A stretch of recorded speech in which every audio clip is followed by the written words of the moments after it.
Assalamualaikum warahmatullahi wabarakatuh.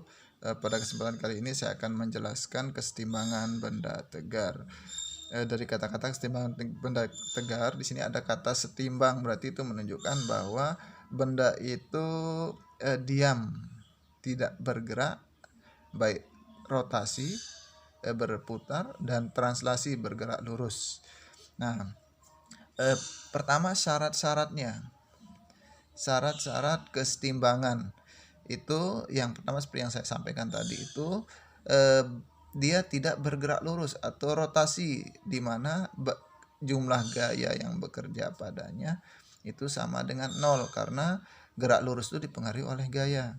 Yang kedua, dia tidak bergerak berputar atau bergerak translasi, di mana bergerak rotasi, karena jumlah torsinya itu adalah 0. Nah, di sini untuk bergerak translasi atau bergerak lurus itu ada gaya yang bekerja, tidak ada gaya bekerja pada benda tersebut, atau jumlah gaya yang bekerja pada benda tersebut adalah 0, di mana gaya ini termasuk besaran vektor, sehingga kita harus menguraikan itu gaya-gaya yang bekerja terhadap sumbu X, jumlah gaya yang bekerja pada sumbu X, dan jumlah gaya yang bekerja pada sumbu Y. Nah, sekarang kita akan coba ke contoh soal ya. Ada benda di rumah-rumah, biasanya sekarang banyak yang menanam bunga. Itu digantung, pot digantung. Misalnya seperti ini, sudutnya ini 30 derajat, ini sudutnya 60 derajat. Ini anggap ini atap misalnya atau lantai atas. Terus digantung sebuah pot atau sebuah benda yang masanya kita anggap misalnya 2 kg. Nah, di sini ketika benda kedua tali ini diputus, maka benda akan jatuh ke bawah. Nah, jatuh ke bawah ini kan jatuhnya lurus, berarti ini itu termasuk nanti kesetimbangan translasi. Berarti di sini harus gaya-gaya yang bekerja itu, jumlah gaya yang bekerja itu adalah 0. Nah, berarti nanti di dalam soal biasanya akan ditanya berapakah tegangan tali yang bekerja pada kedua tali tersebut. Nah, berarti ini T1 dan T2. Itu yang ditanya, T1 dan T2. Nah, bagaimana caranya? Nah, ingat, kesetimbangan translasi itu syaratnya adalah sigma F atau jumlah gaya yang bekerja itu adalah 0. Berarti kita harus uraikan di sini. Gaya yang bekerja terhadap sumbu X sama dengan 0, dan gaya yang bekerja terhadap sumbu Y itu juga sama dengan 0. Nah, kita lihat di sini. Terhadap sumbu X, berarti kita harus uraikan gambar ini. Nah, ini kita ginikan. Nah, ini T1 kita cerminkan ke sini. Ini T1X. Ini kan sumbu X yang ke samping. Yang ini sama dengan T2X. Nah, terus yang terhadap sumbu Y ini, jadi di sini ada T1Y, ini T2Y. Nah, sekarang kita lihat dulu terhadap sumbu X. Jumlah gaya yang pada sumbu X adalah 0. Kita lihat, ingat aturan, masih kita buat pakai aturan. Untuk sumbu X yang ke kanan positif, ke kiri itu negatif. Berarti kita ini di sini ada sudutnya 60 derajat. Ini berseberangan dengan yang di sini. Maka kalau sudut berseberangan itu besar sudutnya sama. Di sini juga 60 derajat. Ini 30.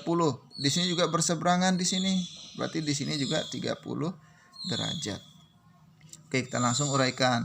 Yang pertama T1X terhadap sumbu X, berarti T1X ini ke kanan positif, ke kiri negatif, min T2X. Apalagi gaya yang bekerja terhadap sumbu X itu saja kan? Berarti T1X min T2X sama dengan 0. Nah, sekarang kita uraikan T1.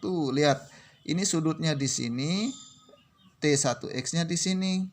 Ingat, kalau T1X dan T1 mengapit sudut, maka kita menggunakan cos alfa.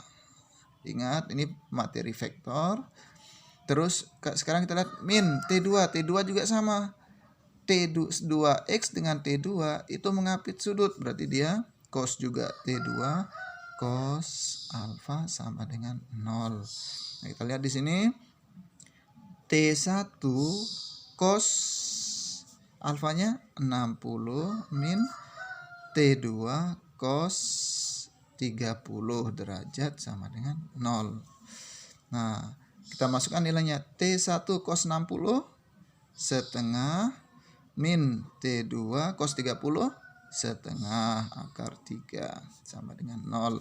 Nah, kita lihat di sini T1 ini min pindah ruas ke sana menjadi T1 setengah T1 sama dengan setengah akar 3 T2. Nah, ini sama-sama setengah bisa dicoret sehingga T1 sama dengan akar 3 T2. Ini kita mendapat persamaan 1. Nah, sekarang kita cari yang terhadap sumbu Y-nya. Nah, kita lihat gaya-gaya yang bekerja terhadap sumbu Y. Di sini ada T1Y dan T2Y itu ke atas, berarti dia positif. Ingat, kalau sumbu Y ke atas positif. Yang ke bawah ada massa, berarti ke bawah ada yang mempengaruhi. Ada namanya beratnya, berarti massa kali gravitasi. Jadi kita masukkan ke persamaan. Jumlah gaya yang bekerja pada sumbu Y harus 0. Berarti yang pertama itu adalah T1Y ditambah T2Y itu ke atas, yang ke bawah ini W, berarti min W sama dengan 0. Nah, sekarang kita uraikan T1Y. Tadi kalau T1X itu antara T1X dengan T1 itu mengapit sudut. Kalau di sini antara T1 dengan T1Y itu dia tidak mengapit sudut, berarti itu pakai sin. Berarti T1 sin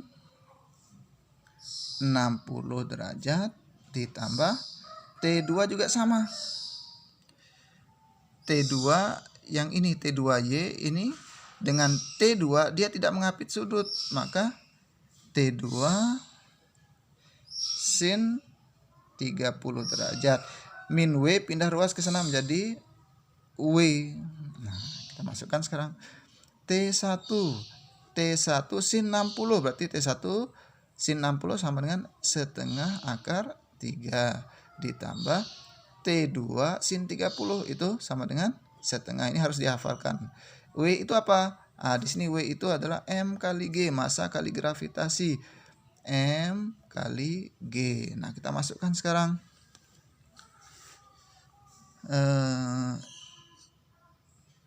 T1 kali setengah akar 3 ditambah T2 setengah sama dengan M-nya tadi apa? M-nya itu 2, gravitasinya 10. Nah, berarti setengah akar 3 T1 ditambah setengah T2 sama dengan 20.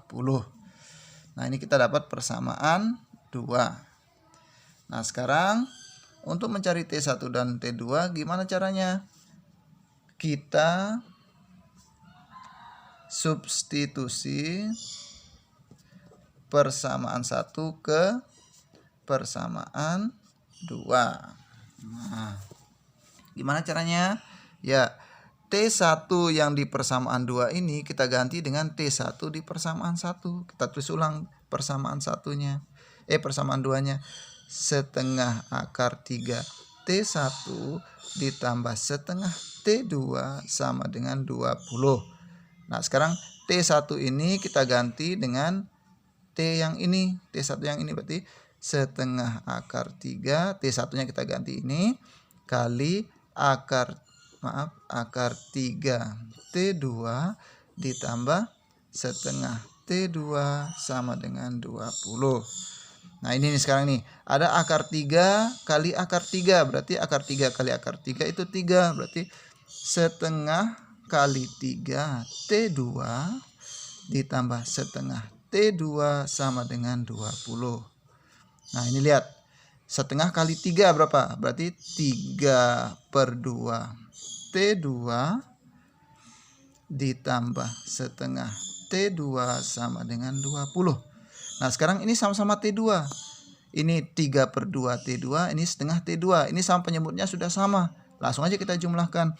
3 tambah 1 berarti 4. Ini penyebutnya sama berarti per 2. Sama-sama T2 sama dengan 20. 4/2 2 T2 sama dengan 20. Maaf. Berarti T2 sama dengan 20/2 sama dengan 10 Newton. Nah, kita sudah menemukan tegangan tali yang kedua ini adalah besarnya 10 Newton. Nah, sekarang kita mencari, gimana cara mencari T2?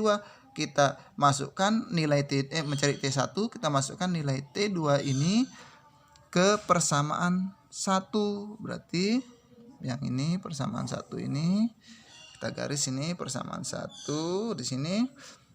T1 sama dengan akar 3 T2. Berarti masukkan T2 ini, masukkan yang ini. Berarti akar 3 kali 10. Berarti T1 itu besarnya 10 akar 3 Newton. Nah, jadi itu anak-anak. Berarti nilai dari tegangan tali ini itu adalah 10 akar 3 dan tegangan untuk tali kedua adalah 10 Newton. Terima kasih. Assalamualaikum warahmatullahi wabarakatuh. Nah, selesai.